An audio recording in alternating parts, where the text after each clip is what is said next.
Now, Major General KK Sinha, my first question is when the US President say that there is no plan B. Now, under these circumstances, is this confidence or strategic desperation? Jahan, and good afternoon, Abhya, and good afternoon to my co-panelists. Uh, See, what you are saying, there is no plan B for this.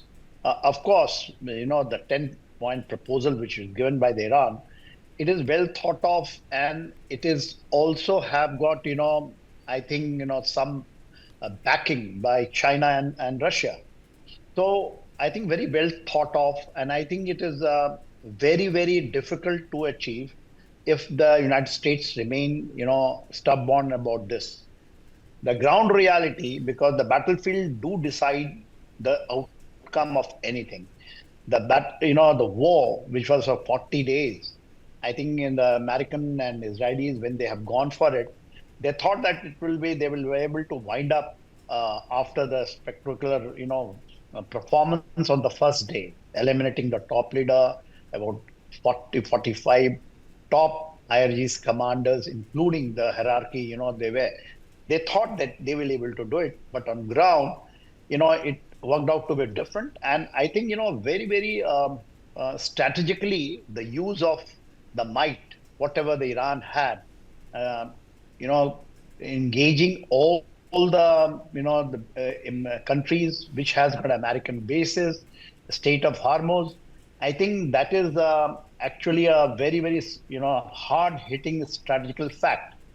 Now, these are the leverage and a very, very strong, backing which he has got, and it is proving on ground.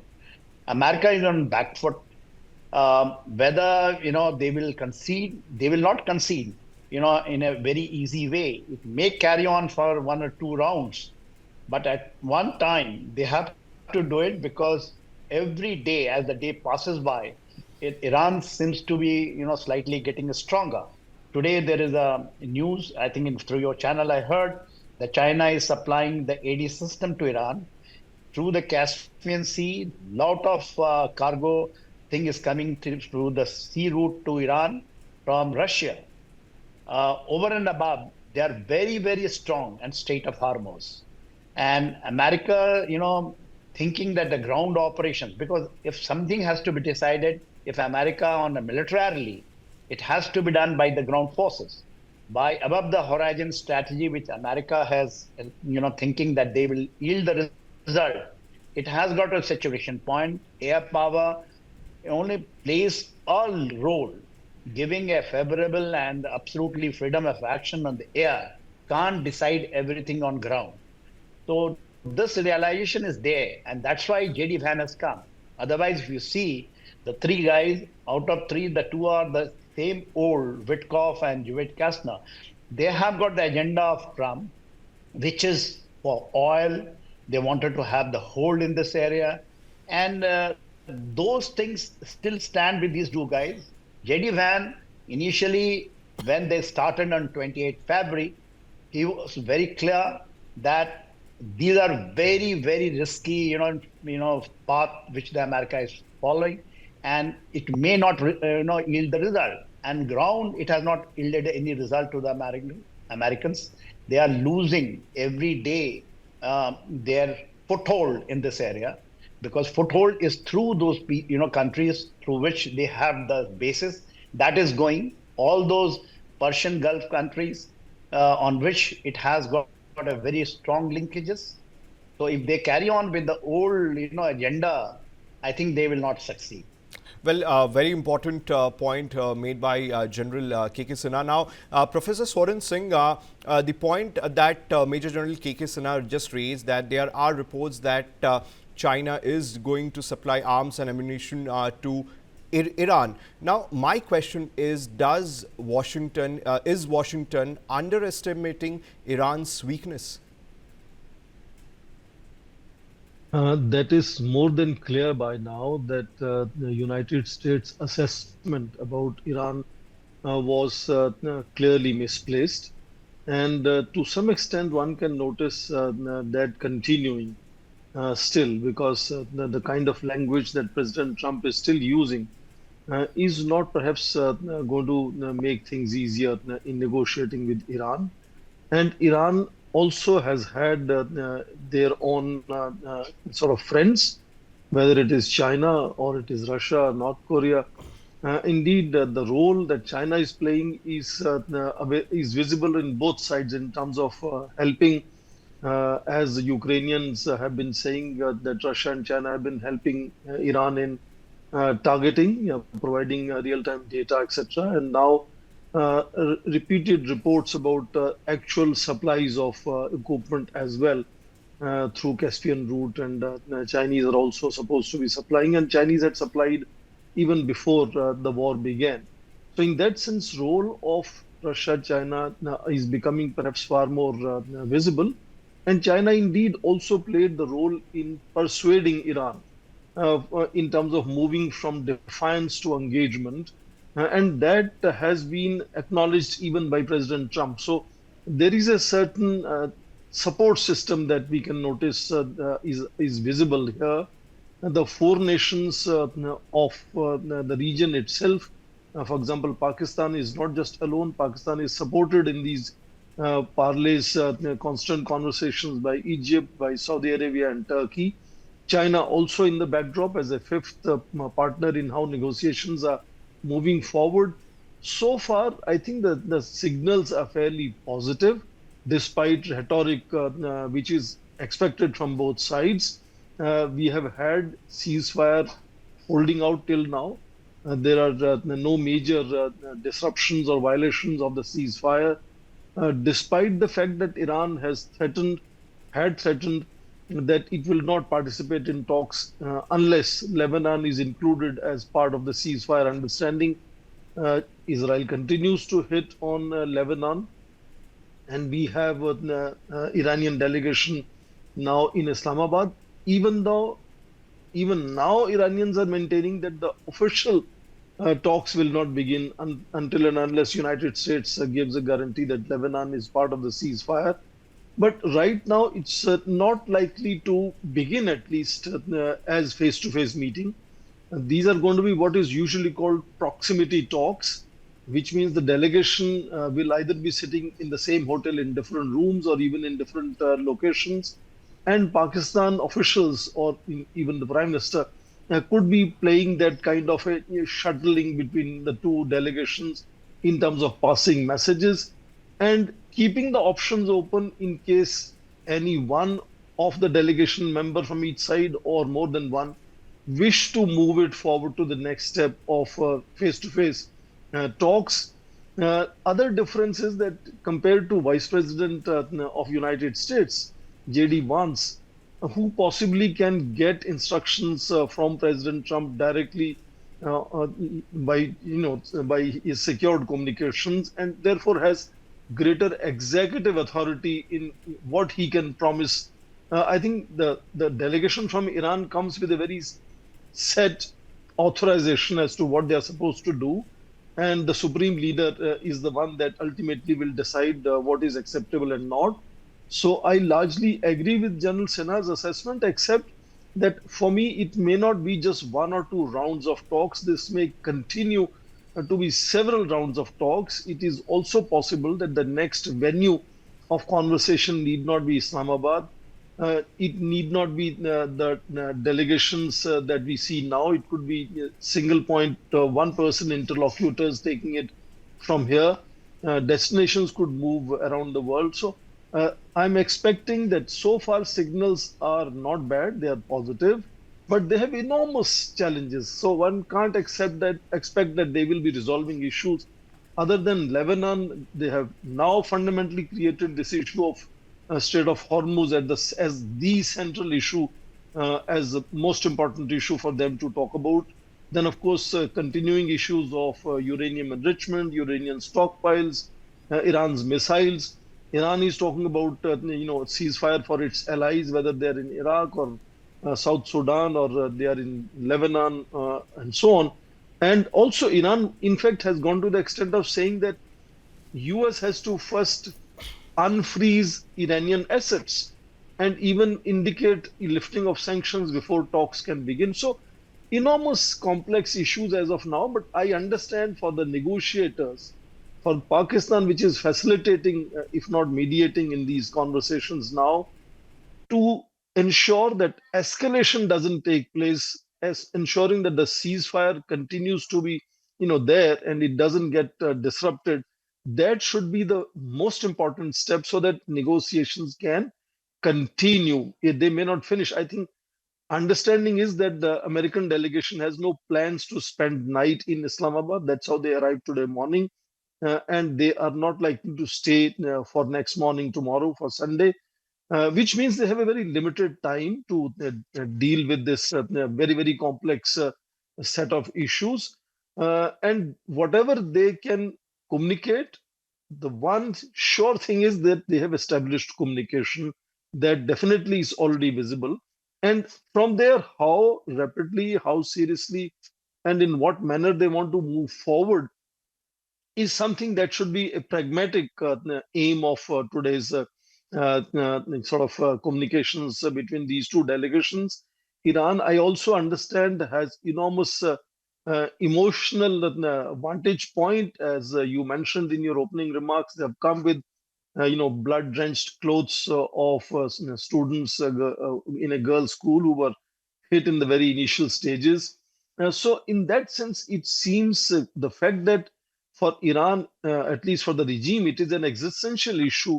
Their approach is going to be far more determined and far more vehement, even far more assertive. And I suppose, as we have seen in last 2 weeks, repeated public expositions of President Trump saying negotiations are happening, talks are happening, and almost till about 3 days back, Iran was even denying that there is any talks are happening. So that asymmetry of equation in terms of anxiety or determination is different from the asymmetry of power, which we have noticed for last 42 years, 42 days, when Iran was being hit enormously. Iran has showcased capacity to withstand that kind of death and destruction and still stand straight and try to, talk tough with Americans. And that apparently has been their strength. And how do now these communications take place? We notice that even Pakistan has been trying to make sure it doesn't appear to be a messenger boy of President Trump, and therefore has underlined that ceasefire should extend to Lebanon, which is a precondition of Tehran. So for even for in that sense, Pakistan, it's a difficult exercise to ensure that some minimum momentum can begin from here, as we say, foot in the door kind of situation, so that it can move forward in terms of talks for talks and talks, rather than ceasefire, getting violated, because both sides are also re-equipping. And President Trump has been more than openly saying this, that his armed forces are ready and they are re-equipping, they're getting ready, and he is willing to restart, strikes on Iran, which could be unacceptable and so on. So both sides are keeping those options open as well. But I suppose minimum foot in the door kind of thing, that they say, fine, we built our communication between two sides and we will move forward from here. And they might in coming days explain as to what that movement forward means. And I think that incremental approach of piecemeal movement forward is a pragmatic positive outcome that one can anticipate to happen from today's conversation. Yes. Professor Swarin Singh, just hold your thoughts. So now, Major General Sinha, one important thing that has been seen in both the pictures when the Iranian delegation came and the US delegation came. Now, both of them were received by Asim Munir and not by Pakistan Prime Minister Shehbaz Sharif. Look, Sabah, we all understand, and the world understands better than in the Indians, that in America, in Pakistan, there are three things earlier used to be very, very, I think clear to everyone, that army, Allah and America matters to Pakistan. It had, diluted to a certain extent when the China also came in being. Then now it is re-established again. that anything matters is, army. If army, I will say that the head of the army, and here it is Asim Munir, who's a field marshal and a very, he has got his rapport with Donald Trump. This is the biggest point and strength of, Pakistan. As a military man, when I'm saying it is the biggest strength of Pakistan, we have to understand. We make criticize Pakistan for this and that. Controlling two big powers, China and United States of America, is not a joke. They are more or less rivals of each other, and they maintain equal distance with all the favor they want to take it. And this is the art. We have to acknowledge that, and I acknowledge fully to this Pakistan. You have to give the credit to that. And that's why this has come. Now, a very good thing, in absolutely, and they don't hesitate. When Asim Munir has gone after the Operation Sindoor to United States of America on the invite of Donald Trump, that there was something which they have done it with the same people who have come with Kopp and Javed Kushner over there. They have the cryptocurrency, the minerals, and those things they have given, and they're very serious about it, because the biggest crypto center is coming in the Asia is in Pakistan. So they have given to China the CPAC through them. What will happen? Only the time will tell. It might come after 20 years, 30 years, where the Pakistan is going down. Up till now, it has not proved to be correct, for these type of stand. But that is exactly the ground situations are. Now, this is straightway that that's why he's very, very important. What he says to America, what he says to China, that matters. It doesn't matter, what is Shahbaz Sharif or Ishaq Dar is telling to them. If that is a matter of fact, and both America and China realizes, and the great power never gets into that, he's in a military man and what he's doing. They don't do it. The nation's interest of China and America are met through him. They do it. Earlier also they have used the same military. Now, coming to the point which I like to, if you give me the time, we have to go a little bit, and what I feel, what the professor was saying very correctly. I meant it 2-3 rounds, but several rounds, maybe, maybe 6 months, 7 months, years to come, it may carry on. But the 2 points we have to concentrate. One thing is Lebanon, and the second thing is the defreezing of asset.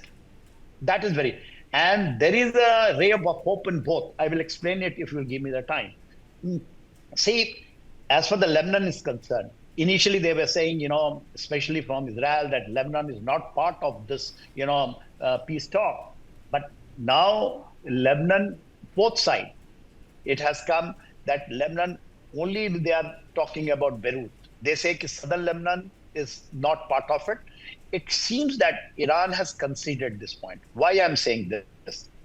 See, Litani River, if you see about 28 kilometers from the line, the blue line, which we say, which is there, they used to be under the control of Israel. Many people do not know. For 22 long years, in 1967, up to the river, Litani River, it was in the occupation of Israel.